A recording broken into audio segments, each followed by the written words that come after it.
الحمدللہ رب العالمین والصلاة والسلام علی سید المرسلین اما بعد فاعوذ باللہ من الشیطان الرجیم بسم اللہ الرحمن الرحیم الصلاة والسلام علیک یا رسول اللہ وعلی آلک و اصحابک یا حبیب اللہ الصلاة والسلام علیک یا نبی اللہ وعلی آلک و اصحابک یا نور اللہ۔ الحمدللہ ہمارا 4th لیول توقید کورس کا سلسلہ جاری ہے، اور آج کی کلاس جو ہے ہماری الحمدللہ توضیح التوقید سے ہوگی۔ تو آئیے ہم اپنے سبق کی جانب بڑھتے ہیں۔ اس سے پہلے اچھی نیتیں کر لیتے ہیں کہ انشاءاللہ رضا الہی کے لیے حصول علم دین کی خاطر کلاس میں اول تاخر شریک رہوں گا، خاص باتیں لکھ لوں گا، فضول سوالات سے بچوں گا، جہاں پر ضرورت محسوس ہوئی تو پھر اپنا سوال پیش کر دوں گا۔ کلاس کا وقت مکمل ہونے کے بعد اپنے اسباق کی دہرائی بھی کروں گا۔ اللہ پاک سے دعا ہے کہ اللہ تبارک و تعالیٰ ہمیں علم نافع نصیب فرمائے، اللہ پاک اس علم کی چاشنی نصیب فرمائے، اللہ پاک زوال نعمت سے محفوظ فرمائے۔ آج کی ہماری جو کلاس ہے، اس کے اندر جو مفتی صاحب نے پیچھے اس سے جو ذکر کیے یا پھر آگے جو ذکر کریں گے، اس کتاب کے اندر آنے والے ایسے الفاظ جو تھوڑے سے مشکل ہیں سمجھنا، تو اب ان کی ساتھ تشریح کی گئی ہے، اور بعض الفاظ کے ساتھ ان کی وضاحت کافی زیادہ کی گئی۔ یوں سمجھیے کہ اس کی ایک طرح سے شرح ہی کہہ لیں، اس لفظ کی اپنے خود کے بیان کردہ لفظ کی شرح کی ہے۔ جس طرح کہ ایک لفظ مرصد آیا، رصد گاہ، اب رصد گاہ سے کیا مراد ہے وہ بیان کر دیا، اور حتیٰ کہ یہاں تک بیان کر دیا کہ اس سے پہلے جو ہمارے مسلمانوں کی رصد گاہیں رہیں تو وہ کون کون سی رہیں، کس کس علاقے سے رہیں، اور ان کا کیا کیا معیار تھا، اور پھر اس کے بعد اب کن کے زیر تسلط رہیں، اور موجودہ جو رصد گاہ ہے سب سے بیسٹ وہ کون سی ہے۔ ایک تو یہ بیان کر دیا، اچھا موجودہ رصد گاہ پھر کرتی کیا ہے، اس سے ہم کس طرح فوائد لے سکتے ہیں، پھر یہ اس جانب آگے مفتی صاحب پھر اس کو بھی بیان کیا، اور اسی کے ضمن میں ناٹیکل المینک کا ذکر آیا۔ اب ناٹیکل المینک کا ذکر آیا تو پھر ذکر آیا کہ ملے گی کہاں سے، کیونکہ رصد گاہ تو جیسے ہے برطانیہ کے اندر، تو اب پھر وہ کہاں سے ملے گی، کس قیمت میں ملے گی، اس کا باقاعدہ ایڈریس وغیرہ وہ سارا کچھ مفتی صاحب نے بیان کیا۔ تو اس طرح کی چیزیں ہیں آج کی ہماری کلاس کے اندر۔ تو آئیے ہم اپنے سبق کی جانب بڑھتے ہیں۔ تشریح الفاظ مغلقہ مشکلہ۔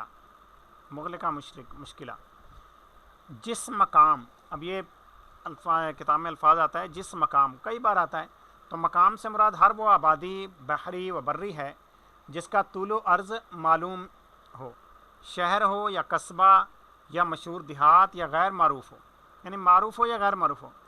اور اگر ایسی جگہ کا وقت نکالنا ہو جس کا طول و عرض کتاب میں نہ دیا ہو، تو اس جگہ سے ایک پچھم اور ایک پورب جگہ کو دیکھیں، یعنی ایک کوئی مشرقی مقام دیکھیں، ایک مغربی مقام دیکھیں اسی جگہ کا، جس کا طول دیا ہوا ہو، یعنی دو شہروں کو آپ دیکھیں، اسی شہر سے ایک مشرق کی جانب والا کوشش کریں قریب سے قریب جتنا مل جائے، جس کا طول بلد کتاب میں دیا ہو، یعنی آپ کو مل جائے کہیں سے، اور ایک مغربی مقام والا، اس کے فصل سے اس مقام کا طول معین کریں۔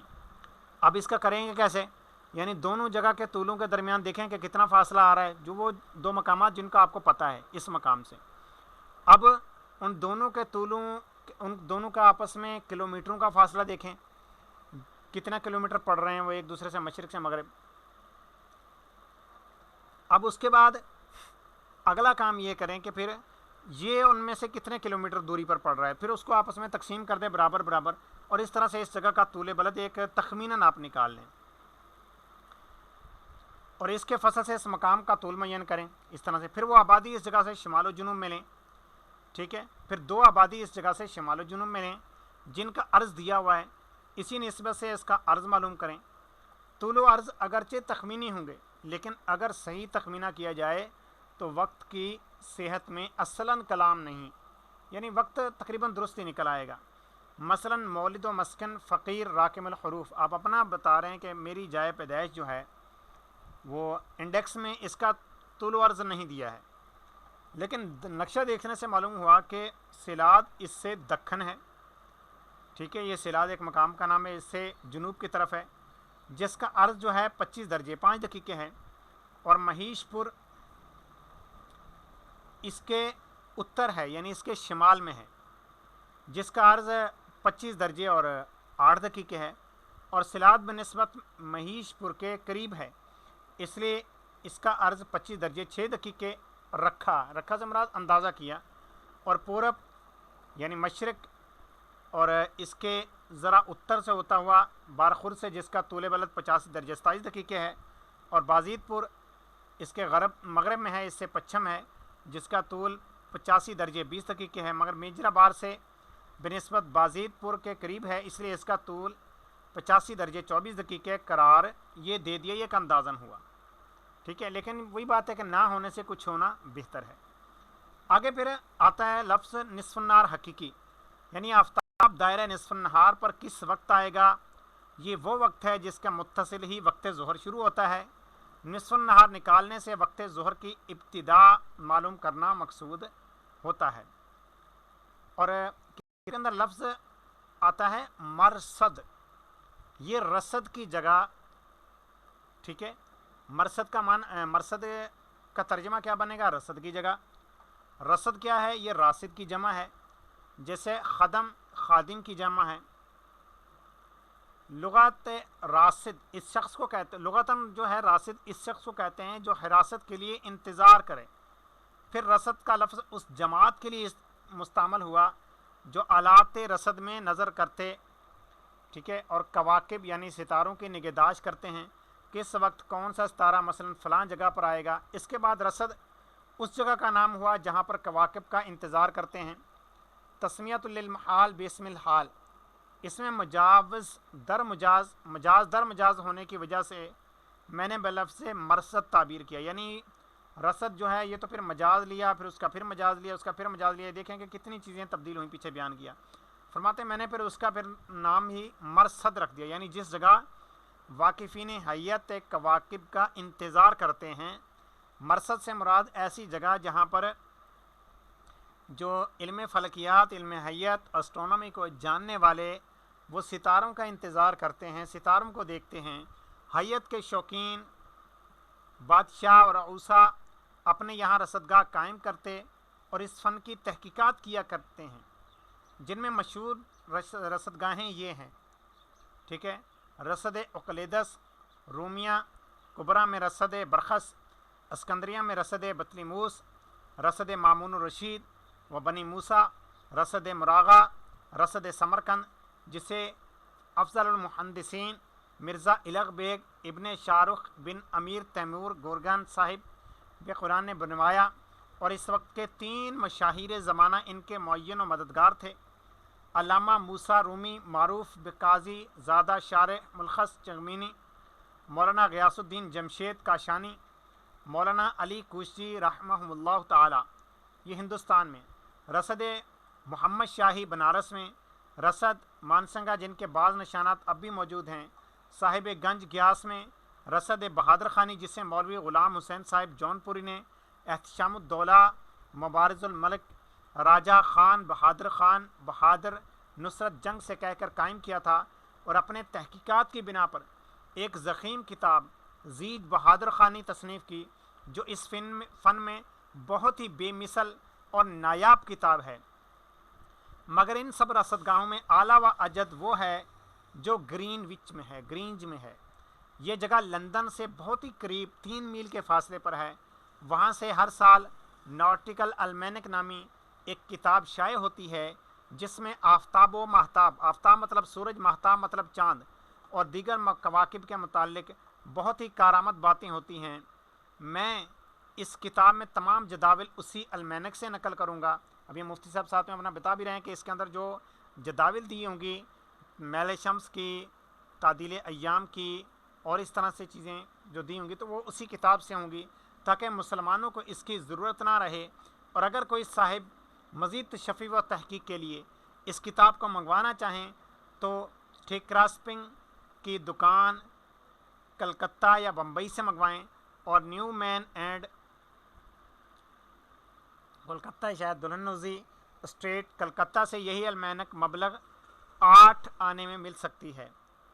فصل طول ہر جگہ کا گرینوچ سے ہی لیا جاتا ہے، اور فصل طول یعنی وہ درجہ دقیقہ کی گرینج اور مقام مطلوب الوقت کے درمیان ہے۔ اس کے معلوم کرنے کے لیے اس کتاب کو منگوانا چاہیے کہ جو محکمہ سروے انڈیا نے ہر صوبے کا الگ الگ شائع کیا ہے۔